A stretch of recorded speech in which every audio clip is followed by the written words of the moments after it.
नस्र मिनल्लाहि व फतहुन करीब की मानिंद अल्लाह की तरफ से गैबी मदद पर तकिया करने वाली फ़लस्तीनी कौम को आज आलमी अदालत इंसाफ से एक बड़ी कामयाबी नसीब हुई है।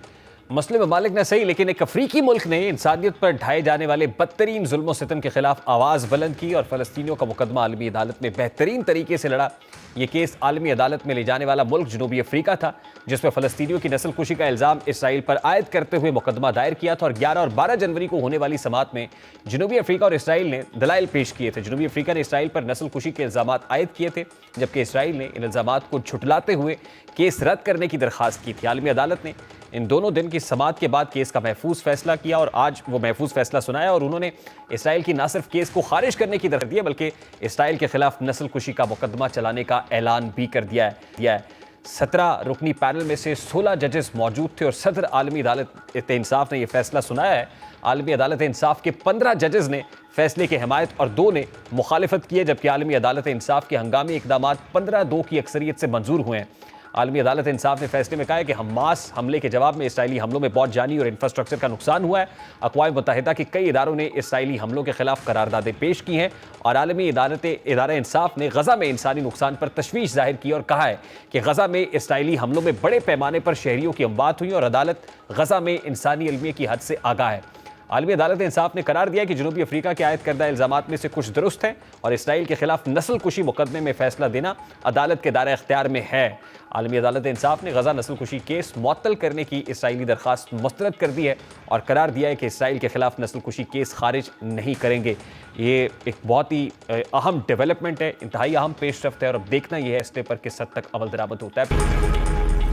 जैसे जैसे साइफर केस अपने मंतकी अंजाम को पहुंच रहा है, वैसे ही वकील सफाई यानी बानी पीटीआई और शाहमूद कुरैशी के वकला मुख्तलिफ टेक्निकल पॉइंट्स, हीले बहानों और गैर हाजिरियों के जरिए इस केस को लटकाने की कोशिश भी कर रहे हैं। दोनों मुल्जिमान के वकला को गवाहान के बयानात और उन पर जरा होते देखकर ऐसा महसूस हो रहा है कि जैसे इसके बाद एक लंबी और सख्त सज़ा उनके मौकलान का मुकद्दर बन चुकी है और अपने ख्याल के तहत वो केस को मुख्तलिफ टेक्निकल ग्राउंड्स पर उलझा रहे हैं। इस केस में टोटल 25 गवाहान हैं जिनके बयानात कलमबंद हो चुके हैं, जबकि इन 25 में से 4 बुनियादी गवाहान के बयानात पर जिरा भी मुकम्मल हो चुकी है। लेकिन इसके बाद से केस को लटकाने के हरबे इस्तेमाल होना शुरू हो गए हैं, जिसके तहत आज तीसरे रोज़ भी साइफर केस की समाअत नहीं हो सकी। ऑफिशियल सीक्रेट एक्ट की अदालत के जज वकला सफाई के पेश ना होने पर बरहम भी हुए और जज ने वकला सफाई का गवाहान पर जिरा का हक खत्म करने से मुतालिक दरखास्त पर फैसला भी महफूज कर लिया है। खुसूसी अदालत उल हसनात जुल्कुरनैन ने अडयाला जेल में साइफर केस पर समाअत की और मुल्जिमान के सीनियर वकला आज भी अदालत में पेश नहीं हुए और उनकी जगह मुआविन वकला कमर इनायत राजा और खालिद यूसुफ अदालत पेश हुए।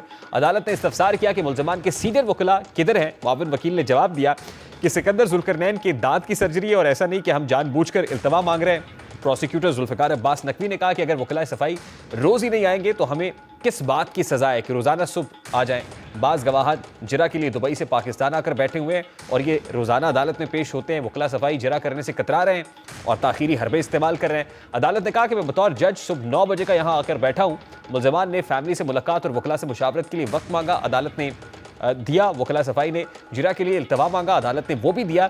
अब आप एक लंबी तारीख लेना चाहते हैं, आखिर किस बुनियाद पर तारीख दें? जिसके बाद ऑफिशियल सीक्रेट एक्ट अदालत ने प्रोसिक्यूटर्स की जानिब से गवाहान पर जिरा करने का हक खत्म करके केवाई आगे बढ़ाने की दरख्वास्त पर फैसला महफूज कर लिया है। इस मुतालिक अब क्योंकि 25 गवाहान के बयानात रिकॉर्ड हो गए हैं, जिनमें से 4 बल्कि 5 गवाहान के जो बयानात हैं वो इंतहाई अहमियत के हामिल हैं। उसमें साबिक प्रिंसिपल सेक्रेटरी टू वज़ीर आज़म आज़म खान हों, साबिक सेक्रेटरी खारजा सुहेल महमूद हों या साबिक सफ़ीर पाकिस्तान असद मजीद हों। इनके बयानात इंतहाई अहमियत के हामिल हैं और इन बयानात को देखते हुए लगता है कि जो सीक्रेट एक्ट की सेक्शन 5 है उसके तहत जो सब सेक्शंस आगे 4 हैं उनके मुताबिक कहीं 2 साल की सज़ा मेंशन्ड है और फिर कहीं 14 साल और फिर सज़ाए मौत जैसी सज़ा भी इस केस में हो सकती है। तो केस बड़ा इंपॉर्टेंट है, बड़ा क्रूशल है, लेकिन पाकिस्तान तहरीक इंसाफ के वकला की जानिब से सुस्त रवि का मुजाहरा किया जा रहा है। इस वक्त पाकिस्तान तहरीक इंसाफ के वकील रानुमा खालिद यूसुफ हमारे साथ मौजूद हैं, उनसे बात करते हैं। अस्सलाम वालेकुम खालिद यूसुफ साहब, बहुत बहुत शुक्रिया आपके वक्त के लिए।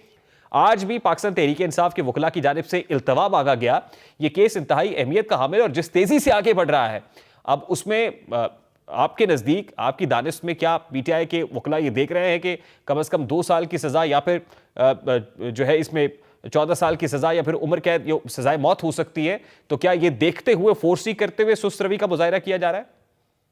देखें, साइफर केस पाकिस्तान की तारीख के अंदर ये एक फर्स्ट इम्प्रेशन का केस है। इससे पहले पाकिस्तान की तारीख के अंदर ऐसा केस कभी भी नहीं हुआ और मेरे ख्याल से शायद दुनिया की तारीख के अंदर भी किसी भी साबिक वज़ीर आज़म पे इस तरह का और साबिक वज़ीर ख़ारजा के ऊपर इस तरह का केस नहीं हुआ है।